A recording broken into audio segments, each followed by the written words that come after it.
Hey there, welcome to the Gyro Step, a Milwaukee Bucks podcast, proudly a part of the Blue Wire Podcast Network and the Gyro Step Podcast Network. I am one of your hosts, Ty Windisch. I am joined as always by the frizzy Rohan Katti, humidity taking a toll on my guy. In his words, not in my words. I think you look great, Rohan. How's it going? Thank you. Doing well outside of the humidity. Yeah. Just a rainy, gloomy day. But yeah, the Bucks season, as we talked about last night, is over. It's over. But I think it's a good time to not necessarily delve right back into off-season content. We covered a lot of that stuff last week. The good thing about off-season pods is it's going to be evergreen content, so you can go back and listen to that if you want to look at some free agency decisions, what's going to happen this summer. We took a preliminary look at that. But today we're going to look back at the Bucks regular season, and we're going to go through the highs, we're going to go through the lows. I gave Ty a homework assignment in that we both had to pick 3 good moments, 3 bad moments from the Bucks season, and we were going to talk about them on the pod. But first off, make sure you're subscribed wherever you're listening, whether that's your podcast platform of choice, whether it's your YouTube. Make sure you're subscribed. Make sure you leave a like or your 5-star rating wherever you can. Rate, review, comment, whatever you want to do. Make sure you do that. Check out gspnstore.com. And again, thank you. Just thank you to everyone who's been here along for the ride throughout this Bucs season. It's going to continue to go through off-season content with us as we prepare for the next Bucs season. We appreciate all of you. Shout out to Dan, who works with my sister. Shout out to you. You're good fan. Shout out to Dan. Dan is goated. We have almost a month until the draft, so we will do more draft content this year. Last year, there was just truly no time because of the extra compressed offseason, plus the Bucks going a couple rounds deeper. So there's going to be plenty of time to cover the draft, free agency, all the offseason stuff. The only news we'll probably get, substantial news, is player option stuff before then, and I guess we'll get a TA bomb at some point. I think the rest of the decisions are going to be pretty obvious for Bucks players who do have those options, and potentially a Chris Middleton extension, which obviously that would be a big old emergency pod with the whole crew when that happens this offseason. But let's look back. Like I just mentioned, and you mentioned as well, we have plenty of time to talk offseason, and we will. We're going to be deep in there when we're not talking Brewers baseball on Cruising for a Bruising. Shout out Tyrone Taylor, nice little 3-run dinger last night. Excited to tap more into that season as well. Go check out Cruising for a Bruising on your pod platform of choice if you have not already. For Adam, Andrew, and us, I was on Cruising for a Bruising a couple episodes ago. Rohan's debut. I'm the only one who hasn't done it yet. Yeah, your debut's coming at some point. You're our top prospect. You're down in AAA, and we're manipulating your service time because you're the young one. So that's why, Rohan. So sorry, but tight purse strings here at GSPN, and we need to make sure we get you in arbitration for as long as possible. So sorry about that, but that's the biz. It is the biz indeed. Let's get to these lists. We're gonna start with are we going to start with good? We'll start with good. Yeah. So these are our highlights and lowlights of the 21-22 Bucks regular season. So we're not doing playoffs. If people really like this, we could probably do a similar concept for playoffs. So let us know on Twitter, in the Discord, wherever you contact us. People have a lot of ways. GyroStepPod@gmail.com, at GyroStepPodcast on Twitter, our Twitter accounts, whatever it may be. But let us know if you really want highlights and lowlights of the 22 playoffs. We can do that, but this is regular season because we're going to be the change we want to see in the world. Everyone talks about, no one cares about the regular season. It's such a shame the regular season is undervalued. Let's talk about it. Let's dive into the 82 games the Bucks played before this playoff run and not forget it because it was quite a journey, Rohan. It really was. Ty, I'm going to be gracious, give you first pick. And I have a sneaky feeling I know what this is. Yeah, I think let's get probably the most obvious one out of the way first. When Giannis passing Kareem. I think Giannis passing Kareem has to be number one on this list. Giannis becomes the Milwaukee Bucks all-time leader in points scored. Took him a little bit longer than it took Kareem, but still an impressive as hell accomplishment for Giannis, strengthening the case that I think we had made several months previous that he is the greatest Buck in franchise history. Now, in addition to having as many rings as any other Bucks player in Milwaukee, one in at least, he also has scored more than any other Bucks player. I think something that we always hoped would happen, but between Giannis just not developing into that level of player or leaving, something that was never certain to happen. So really such a cool thing to see, and I'm glad at the time we really appreciated the magnitude of that live on playback, actually. Yeah, it was live on playback, and just the manner in which it was done. A step back three to send the game to overtime. Are you kidding me? Against Kevin Durant and the Nets? My goodness, at the time, that was incredible. That was during that week where the previous game, Giannis had a game-winning block against Joel Embiid to seal that game. That was the 2-game week stretch where it's like, oh my God, is Giannis going to win MVP this season? So, spoiler, he didn't end up winning it. He didn't. I'm going to break our format already. That week was also one of my, I know it's the moments within the week, but I do think that week, in addition to Giannis's MVP case, this is when I remember that week. I was like, oh, maybe he should win it after all. I mean, I think a lot of the season was kind of meh overall for the Bucks, but that week, I think both you go, Giannis could win MVP because he just went head-to-head and beat two of the other finalists. And, well, Katti, I don't think ended up finishing top 5, but he's still Kevin Durant, right? And it felt like, okay, the Bucks can certainly go win a championship as well, which we were never all the way out, but there were a lot of doubts. It was a long up and down season. So I guess you'll have to go with two of your good, although I'm guessing at least one of those overlaps. We'll see. We'll go to a bad first. Okay. But yeah, those are my two of my goods. Are that week in general, that Sixers followed by that Nets win was epic, and then of course the cherry on top of that week was Giannis breaking the Bucks scoring title record. Yeah, we also got an all-time Kevin Harlan call, which is now a part of the Win in 6 intro. Shout out to Win in 6. Hell yeah! Make sure they just did a massive mailbag. Go listen to that. It's on the feed. It's a classic Win in 6. But just that moment, just incredible. Like you said, that week, just absolutely incredible.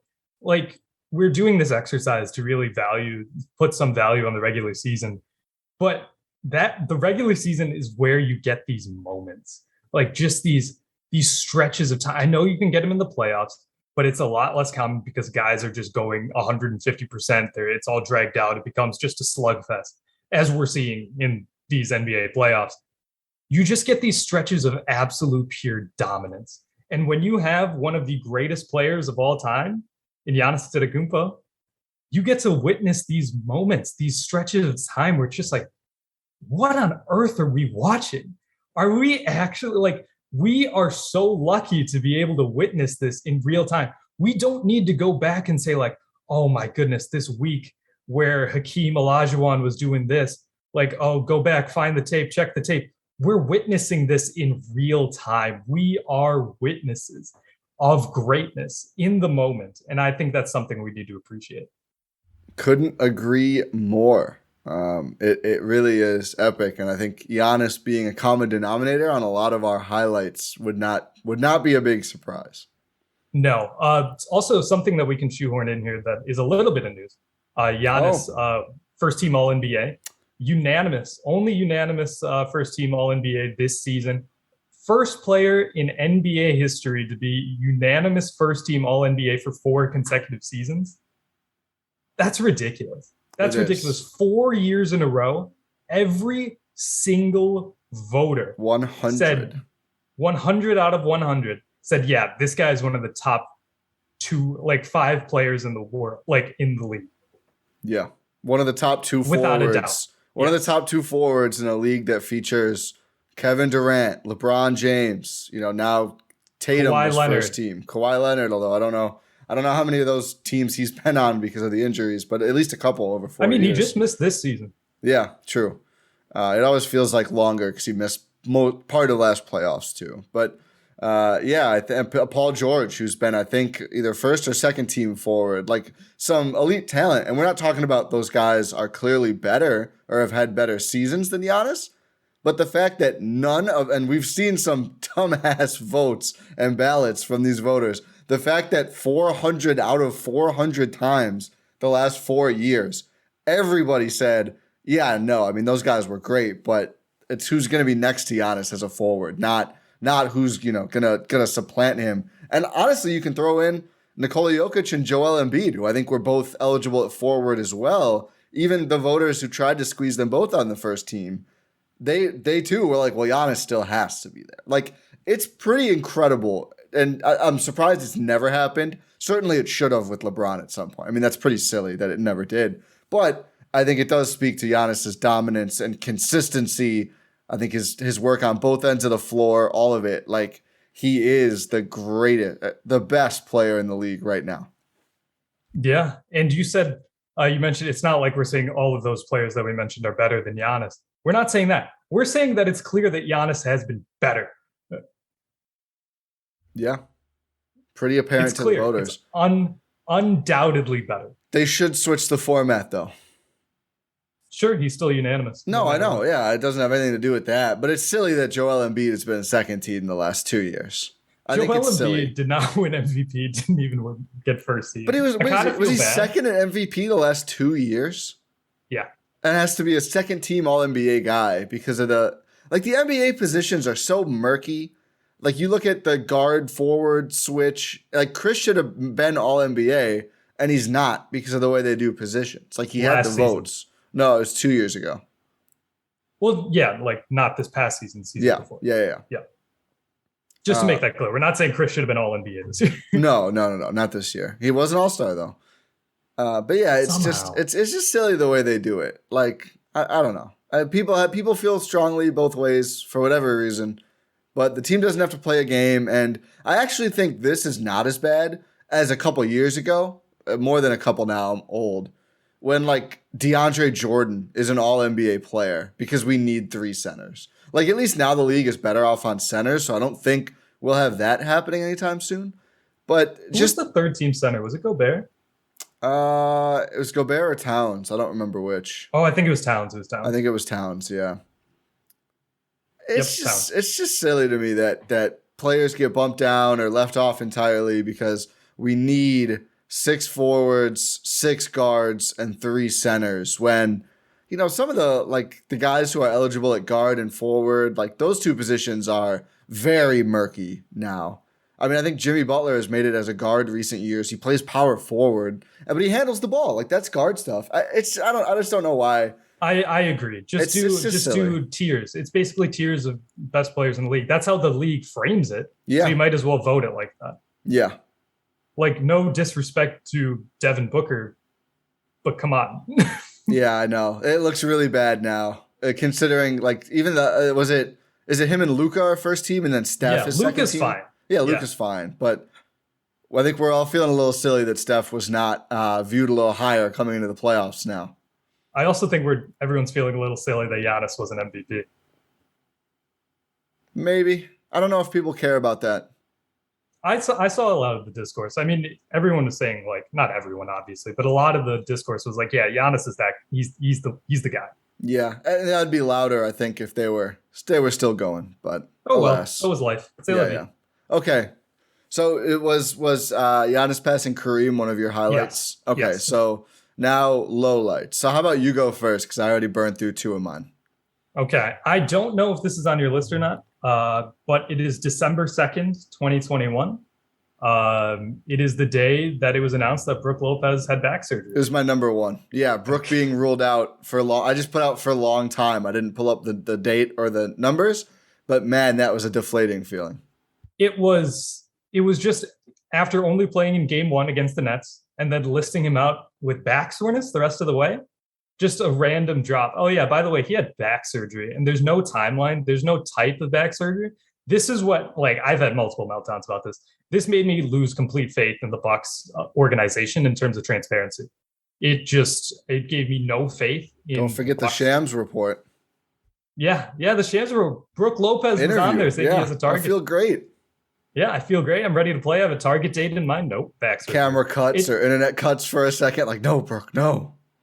It just, like, it eroded away any trust I had in the Bucks' ability to actually give relevant and true information.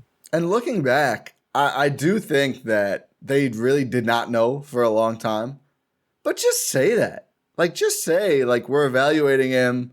We hope to bring him back soon. Like, we're not going to do surgery at this time early on. Instead of, it just felt like unnecessary subterfuge. I don't know what they Exactly. gained from doing it that way. I don't know, Ty. I had a lot of people in my mentions telling me it's a competitive advantage. Yeah. Yeah, because teams are going to structure their whole year differently. It's very silly. I don't know. It's tied. You never know if the Bucks are listing their one of their best center available or as questionable. He might play, so we have to game plan. So if he might play, but the thing is, if he's not, the Bucks are worse. So we're actually prepared better. I think my brain just broke. I That's don't want to fine. think. I don't want to think about the subterfuge anymore. But that was a brutal moment for sure. It was just we were wondering about this team in terms of, oh my God, is Brook going to be back? Is he ever going to actually regain his form? Spoiler alert, everyone knows this. He did regain his form. He was great. It was awesome. It was great to see Brook Lopez back and contributing in a big way. He made a full recovery.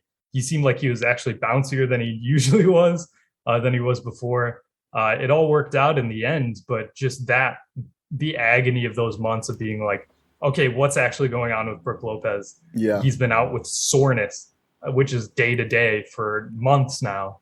And now he just had ambiguous back surgery and has no timeline for returning. yeah. I was The gonna only say reporting we had, the only no. Go reporting ahead. we had was Zach Lowe saying that there's quiet optimism within the Bucks organization that he'll return before the regular season. And this is in December. And we're just like, what? What is happening here? I was gonna say not knowing sucked, but I think hearing the news was worse because if he didn't get back, which was certainly on the table at his age, his size, having a back surgery, I, everything is just so much worse, right? And we saw they got Ibaka for insurance, didn't work out super well. So it was really a precarious moment of like, oh, is this season just kind of a waste now? And some of the regular season did feel that way because of this, I think. But thankfully, he was able to get back. And shout out to Brooke for the speedy recovery. Yeah, shout out to Bobby Portis as well for filling Yeah, in yeah. basically Okay, the entire regular season. Bobby Buckets, Bobby Champ. Should I do a low light now? Yes. I'm gonna stick with the big guys. I'm gonna go with, and we did an emergency pod for this one. DeMarcus Cousins getting waived. I joked about Boogie before, This is on but my list. they're good. It belongs there because truly, and there's still people now who will reply saying it wouldn't have mattered in the playoffs. Who cares? It would have mattered in the regular season. It would have made the Bucks better because clearly Boogie was a very helpful impact, especially with Brook out, and they were really in the wilderness without him at center between waiving him and then adding Brook. I mean, Greg Monroe had a couple games. Yeah, yeah. Love Greg Oh my Monroe. God, I forgot about Love that. Greg Monroe, but Boogie, I think, added more on maybe on both ends, certainly offensively, where Greg is just really lost his touch there when he started to focus on defense and cut some weight. But it was just such a frustrating move because there was no need. They end up opening roster spots later anyway. They would have been able to make whatever move. And Boogie was just good and he was fun. And the Bucks needed that. And it was a huge lift having him on the team. And to have him cut just really for quote unquote flexibility that is really just cost savings was very, very frustrating. And I think, it's good that they were able to later get Rajon Tucker on the roster or whatever else might have not happened had they kept Boogie. But at the same time, like there would have been ways to figure that out anyway. And it's a real bummer that he was not able to finish the season with the Bucks after having just some truly awesome moments on the team. Like it was so frustrating at the time, and still I think now. So even if, and I don't think he would have made a difference in the playoffs for Milwaukee either, but it would have been nice to have him for in the meantime. I don't get why people say that doesn't matter. Like maybe you didn't watch those games. We did. And I would have rather seen Boogie in a lot of them than the guys we had to see play a ton of minutes. We did a playback during that game because he was waived a minute after like the buzzer sounded on Bucks as they lost to the Raptors on January 5th. I believe it was.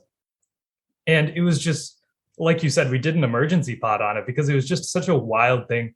It was a Wednesday. The guarantee date was that Friday, the 7th. And we immediately were just like, this is trash. This is not a good move. And just think about it. Look at what Boogie ended up doing in Denver. He was good. He was good in Denver for his role. He even had some shine in the playoffs, Ty.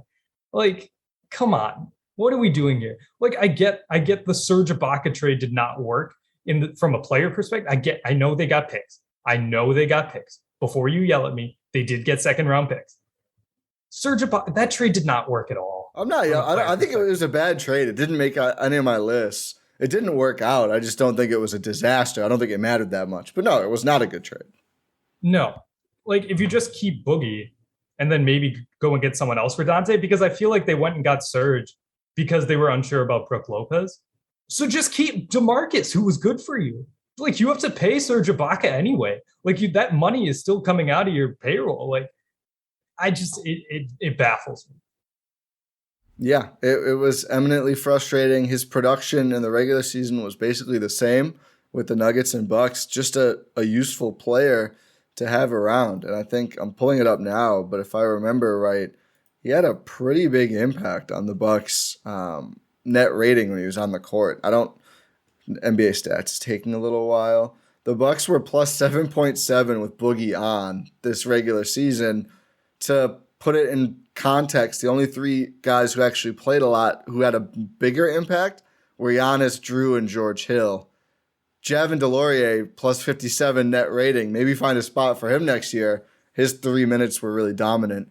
But Boogie was just really good and helpful. And I think, it was very frustrating. Yeah, it just... And like, when your general manager has put out a statement as soon as they make the move, it's bad. Yeah, it's bad. And what did he say? Like, hopefully this doesn't prevent us from like down the road. Back to Marcus down the road. Let me pull it up. We wouldn't have been able to get through this difficult stretch of the season as successfully as we did without DeMarcus. At the end of the day, we made a strategic decision to have an open roster spot, but there's nothing that would prevent us from partnering with DeMarcus again down the road. He was so good for us, and hopefully we helped him too. They did help him. I will give him that. I don't know if he gets that Nuggets spot because nobody was calling him before his time with the Bucks, and clearly he was quite good. He did work out with the Nuggets before he worked out with the Bucks. Fair point. But I think it's fair to think that his run with the Bucks maybe pushed Denver over the edge because they didn't have a roster spot when they first worked him out. That's fair. Honestly, I don't think you mentioned this on one of our other pods. It would be a great backup center option, especially if they don't draft a center, which I would like them to draft a center. But if there's someone better at the wings or a guard who's there at that pick, or let's be serious, if they trade that pick, Boogie would be a nice backup center option. He's production, and there's value in that off the bench, even if you recognize he's not going to be logging 30 minutes in the playoffs or whatever. Exactly. Like, there's value in just being able to get through the regular season. Also, if Philly ever does not dodge the Bucks, Boogie was pretty good against Embiid. When he was if Philly ever figures out what they're doing as an organization. They never will. That's fair. Okay, let's go. We each have one. No, I have two goods remaining. Yeah, so you should share a good. I have one good and one bad remaining. Okay. Mine is March 2nd, 2022. Drew Holiday hits a game winner against the Miami Heat. Oh, nice. We did a pod after that one as well. It was, as I was going through this, I didn't remember this moment off the top of my head when I was trying to formulate this list, but it had very similar parallels to Game 5 against Boston. Ty, do you know how much they were down in the fourth quarter of that game? I remember it was an insane comeback. So that's why we did the emergency 14. Pod. It was the exact same number as they were in Game 5 against the Celtics. And while Drew Holiday does it on the offensive end, this time he did it on the defensive end in the playoffs in terms of sealing the game. But this was the moment where it was a jump ball. The Heat really choked that game away. They really did. There was a jump ball because Giannis tied up Jimmy off an inbounds. Giannis wins the jump ball with like 8 seconds left or something. Drew Holiday just takes it down the court, weight rooms Gabe Vincent, and just lays it in right over Bam. And it was just such a great moment. Even before Tyler Hero was able to chuck up a half-court shot, you could hear Marcus Johnson saying snatching victory from the jaws of defeat because he was like, oh my God, they actually did it. They actually won this game. It was a moment where it felt like the big three showcased themselves at their finest. Drew had 25 points in that game. Chris had 26. Giannis had 28. All three of them were scoring above 25 points in that game. And it was during a stretch where it's like, oh my God, are the Bucks okay? Are they okay? Like, what exactly are we doing here? Because I mean, they had beat the Charlotte. It was the second game after the All-Star break, and the two games before the All-Star break, they choked the lead against Philly, they choked the lead against Brooklyn, and then sure they beat the Hornets by 24, but who cares? And then it's facing a Miami team where you're down big in the fourth quarter, but they showed their championship medal off in that game and were able to pull it out. And it was just a game where you felt like, oh my God, this team is ready. That's a great one. And I love, too, this is necessary to think about right now, especially because we haven't seen it in a while. A game, as you mentioned, where the Bucks' big three all felt like true stars. They all got to the line at least 6 times. Drew and Chris were perfect. Giannis, I think, was 8 for 11. They were all scoring. Drew had a double-double with like 11 assists, too. It's just an awesome performance from all three of those guys. And, you know, that trio that just led the Bucks to a title. And you know what I realized the other day? I think it's the KG Pierce Celtics always talk about they never lost a series when they were healthy. Bucks haven't lost a series when Chris, Giannis, and Drew are all healthy. So the Bucks now have their own version of that annoying thing. Oh God, I don't want the Bucks to be the '08 Celtics though. No, they won't. No one would talk about the Bucks title ever again if they didn't have to, outside of us. So I don't think, including the guys on the team, I don't think Giannis will ever be as sad as Paul Pierce is. I don't think that's possible. Old Slurms, Paul Pierce, McKenzie. But yeah, I like that one. That's a fun one. I mean, it's just like it's a moment. Well, obviously, game winners are just hype all around, but it's just felt like a coming together moment where it's like this team can go win the title again. They didn't. Spoiler alert. No. But again, things happen. Still haven't lost a series when all three are healthy. Okay, so I have one highlight, one low light. You have the same? Yes. How should we do this? Should we switch it up and get the lowlights out of the way to finish on highlights, or should we keep it the same? Let's go to let's go to lowlights and get those out of the way. Okay. Do you want to go or do you want me to go? I'll go. I sort of cheated on this one. It's not a moment at all. Oh, okay. Mine is, so we don't have the same for this one. Cool. Mine's Jordan Wara's season. Oh, yeah. Yeah, that's it. Oh, I hadn't really thought of that, but that fits.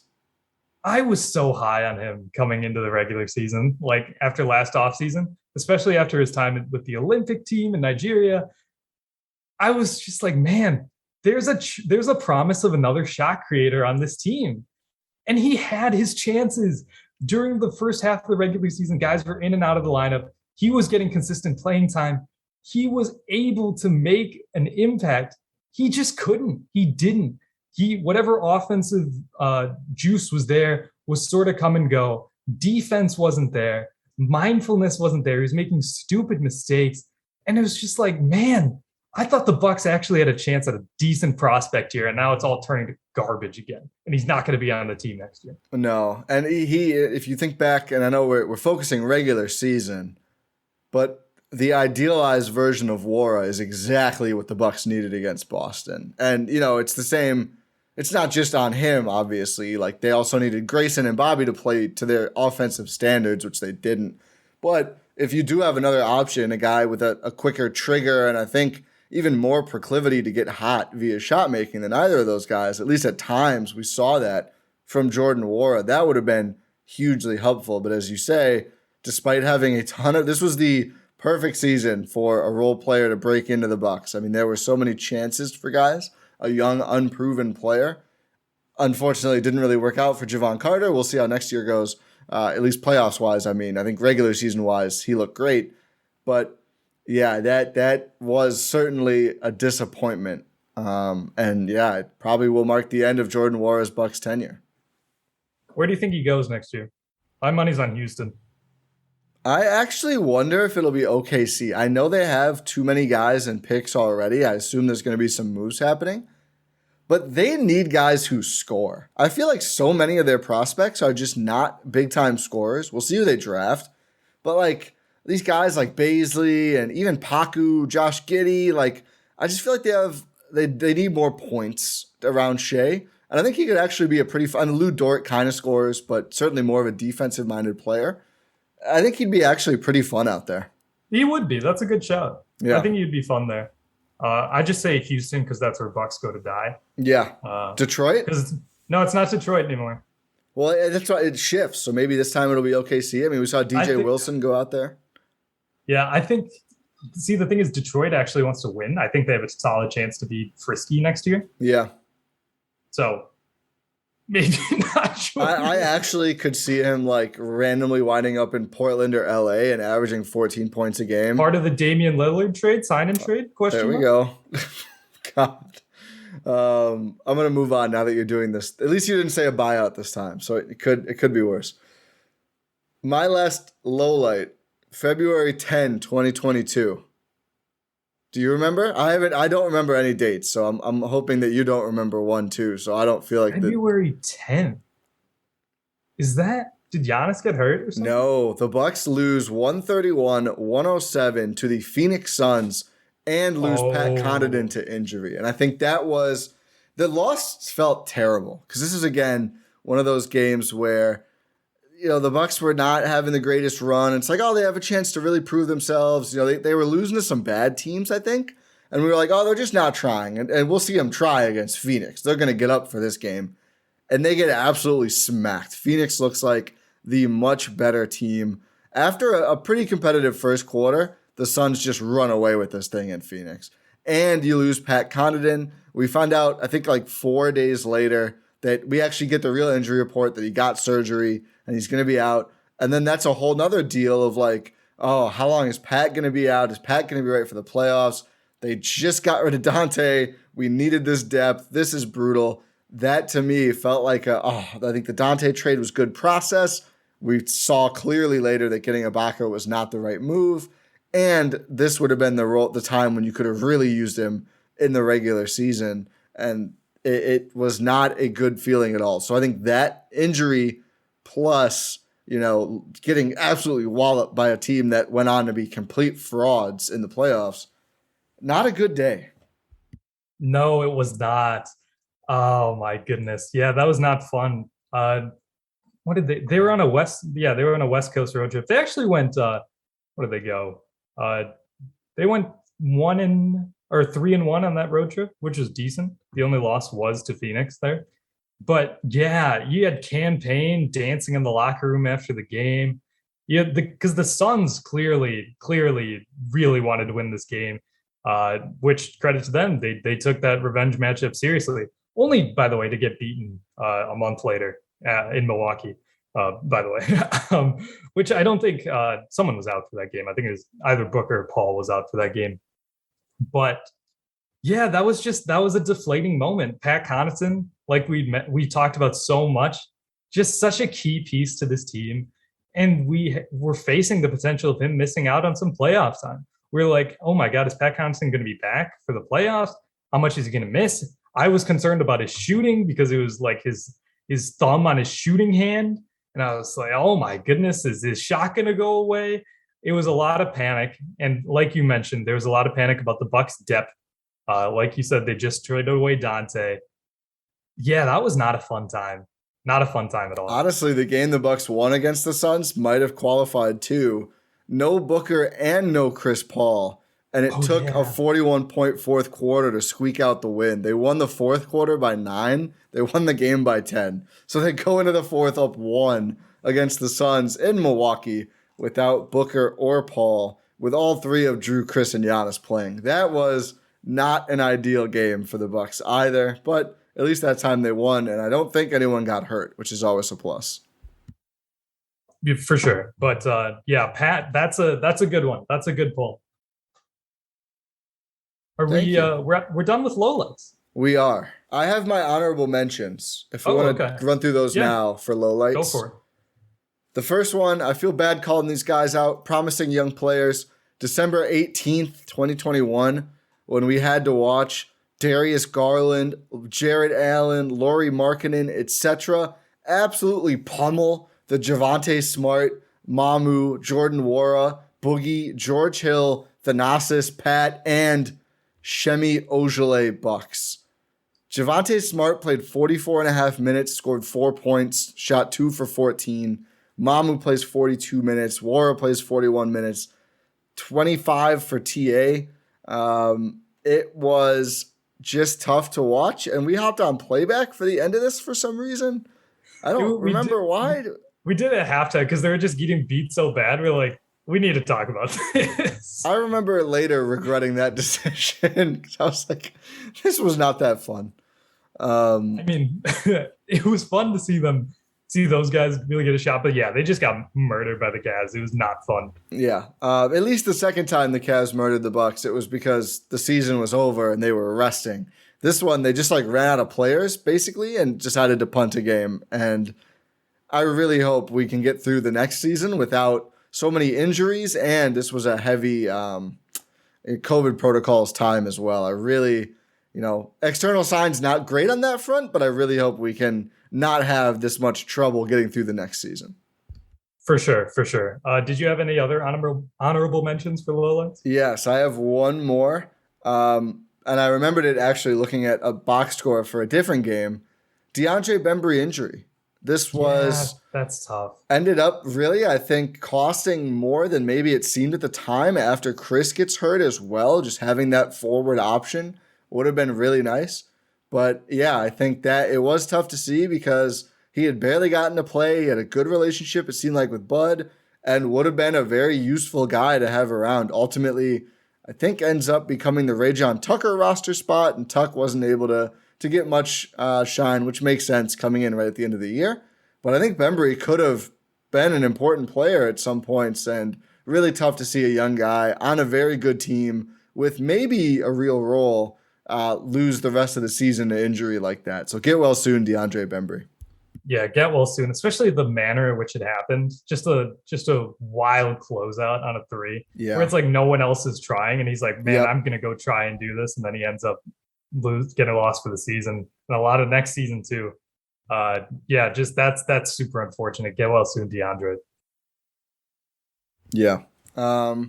That's the end of my honorable mentions for lowlights. So now we can finish up with the highlights. Yeah. I'll go and say my highlight first. I wonder if they're the same. Mine is February 15th, 2022. I don't think so. Giannis has a 50-point game against the Pacers. Oh, nice. I'd forgotten about this one. It was a random regular season game in February. He had missed the last game. I think it was just like a knee soreness thing. And the Bucks end up getting just destroyed in that game. Not destroyed, but they lose to Portland by 15 against a team that didn't have Damian Lillard. CJ had already been traded. They got destroyed. That was one of the most. That one could have been a low light too. That game stunk. Yeah, especially at home too. And that's the game after the Phoenix game where they got destroyed. But Giannis comes back, responds in a massive way, puts up 50 points on 21 shots, 17 of 21 from the field, 14 of 18 from the free throw line. Also has 14 rebounds, 4 assists. Just dominant. Giannis is incredible because he finds a way to make a mundane game in February against the Indiana Pacers a highlight of the season. That's incredible. This was an awesome game because it got one section of Bucks Twitter way too excited about Buddy Hield, who dropped 36 on the Bucks on an 8 for 12 3-point shooting. And it got us unreasonably excited about Lindell Wigginton, who played 28 minutes in this game because I think Hill was out. And 4 for 8 from the field, 3 for 6 from deep. That's right. 12 points for Lindell in a pretty good performance. Pretty solid Jordan Wara game, too. Man, it's funny, some of these moments that you just do not really remember. And then you look and it's like, oh, yeah. Yeah, it's his highest scoring game of the season. Giannis or Lindell? Giannis. I'd assume Lindell. I would think so as well, yeah. As well. But Lindell. No, that was a game that stood out to me. Aside, I think his next highest was 47 against the Lakers back in November. So it was just it was a fun time, and yeah, it was that. Nice. Okay, let me pull up a date for my last one. I know the moment exactly. I just need to figure out when it actually was. It's okay, but don't. No, I've got it. It is bigger than this one game too, but I think saying that the date March 14th, Bucks Pi Day. at Utah, Pi Day. The Bucks win in Utah, which rarely happens. It's been like 50 years or something since before Something jazz ridiculous. music was invented, it feels like. But in addition to winning in Utah, this was Brook Lopez's return game. And he wasn't great, but he could clearly move well. And I think defensively he's pretty good. Offensively, just didn't have his touch yet. And that took a couple games for him. He was 1 for 2 his first 2 games before 6 for 10 in his third game at the Timberwolves. But the fact that he came back, he looked good. The Bucks win in Utah. He actually ends up playing, I think, 8 straight games before taking a day off for rest, which did not expect that one. I really thought it was going to be a lot more hit or miss early. But he comes in, plays about 15 minutes twice, and then is pretty much 20 minutes the rest of the way with only 2 games off, one of them being game 82 that basically no one played. But just seeing Brook come back and look healthy, I remember, plus the win in Utah, it just felt like, all right, maybe this squad is going to be ready in time for the playoffs. And then just a couple weeks later is that epic week against Philly, against Brooklyn, both games on the road, by the way. Yeah, Brook coming back was, I remember we were so excited for like a month and a half beforehand at the idea of this. Like, we got to see the big fella. We're missing him so much. Seeing him play again absolutely ruled.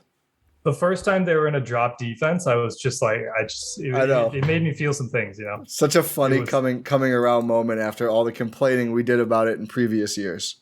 Yeah, and just that the moments where it's like Brooks back and they actually win in Utah, those two things coming together, yeah, that's definitely a highlight. I forgot about that. Yeah. I'm glad we're doing this. It's I know. bringing back a lot This of is things good. we forgot about. And I will say, if you have one that we haven't said, share that Let us with know. us. Yeah, share that. Share the highlights and lowlights that stand out to you, because it is we have to start doing this annually because this is fun.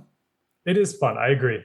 Did you have any honorable mentions for your highlights? I have one, and we kind of covered it before, but just the momentum when they did have Boogie and were playing him. There is a sick Wes Matthews mixtape, I think like Digital Crunch Rap put together. If I'm getting that wrong, sorry to whoever did put it together.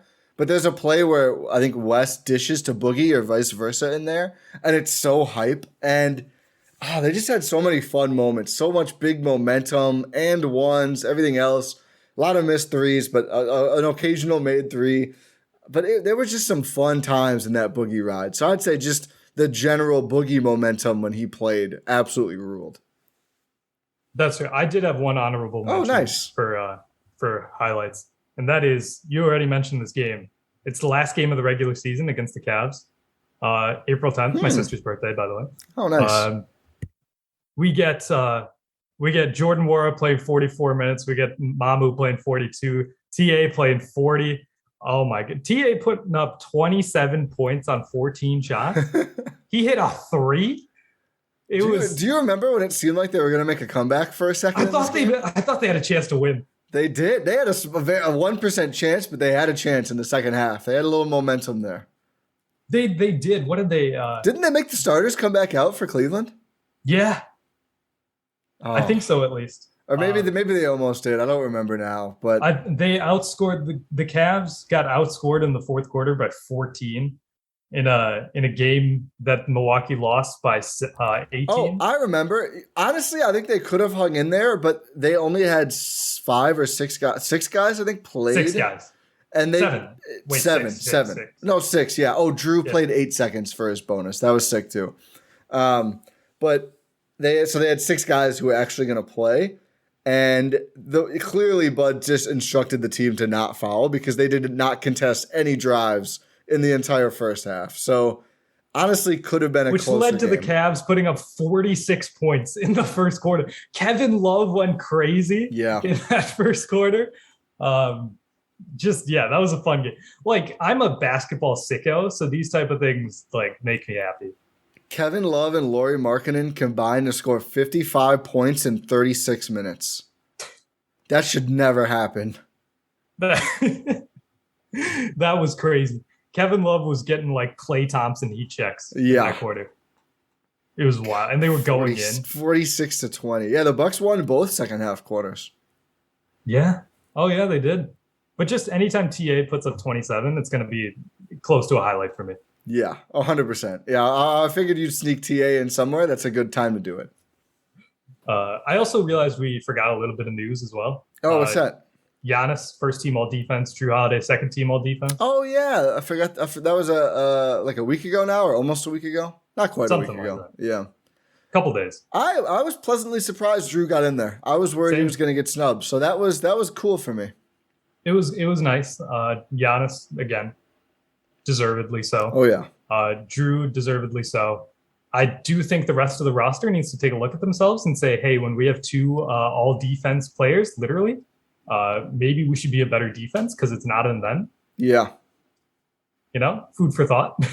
It would be really nice to have a backup center who you can trust defensively. And I know I'd love Boogie back, but Hassan Whiteside. no, if you can draft someone or sign a younger guy, just because I think Brook will play more this season.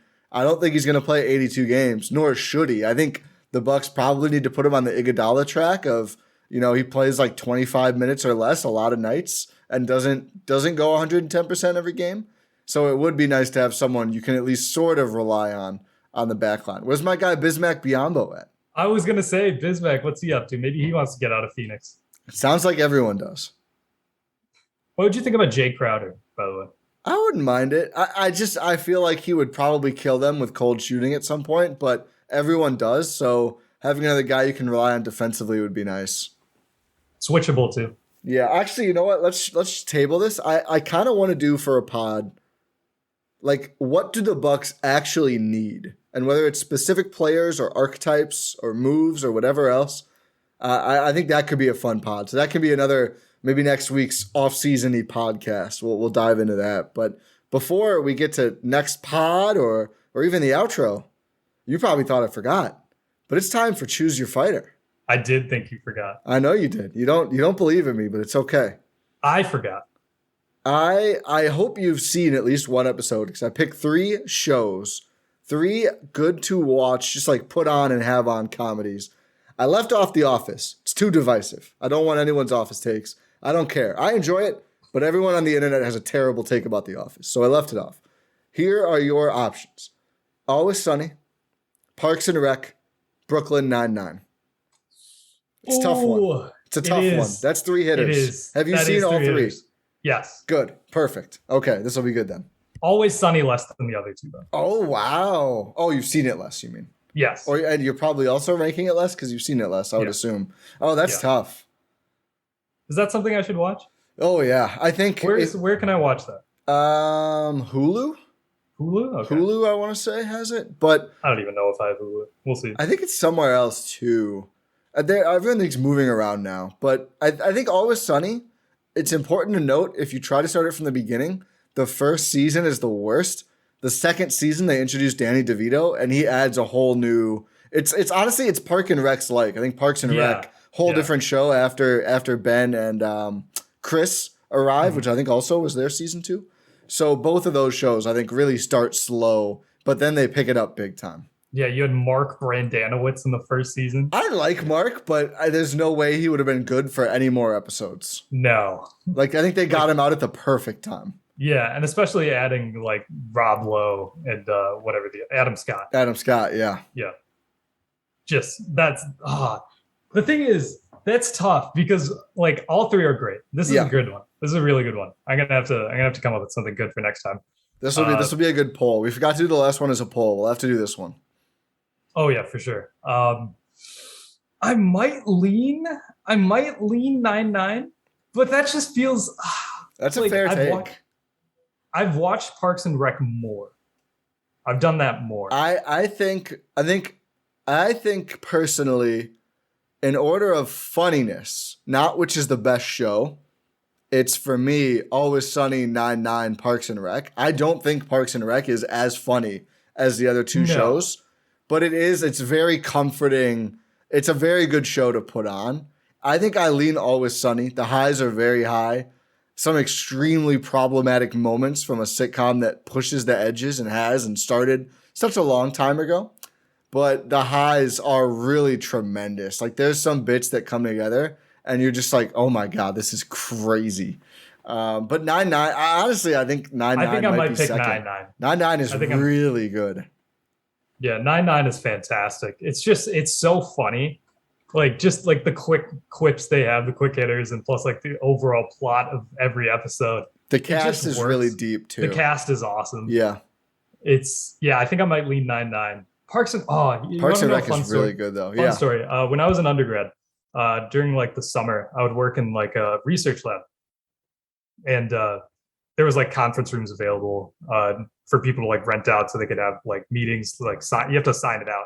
We would sign out the conference room during lunch, like around noon, and everyone in our lab plus our PI would just come in. We would eat our lunch. We would hook up my laptop to the massive screen and just watch Parks and Rec during lunch, episode by episode, and it was awesome every day. Hell yeah, we like that. We had to stop renting out the conference room though because people got mad. I'm reading something that surprised me. That's why I'm distracted here. Oh, what is it? 11 minutes ago, an article went up from Christian Winfield at the NY Daily News that says the Nets are outright unwilling to give Kyrie Irving a long-term extension. Okay. Durant and the Nets front office have not spoken since they were swept out of the first round. And yeah, they're not going to give Kyrie the long-term extension. Is he free agency eligible? He has a player option. Oh, him and Harden both could hit free agency if they want to. Yep. I think it might be another crazy offseason. I wouldn't expect the Bucks in on either of those guys. No. If Kyrie wants to take the taxpayer MLE though? No. I mean, come on, Ty. Come on. Listen, man. Man.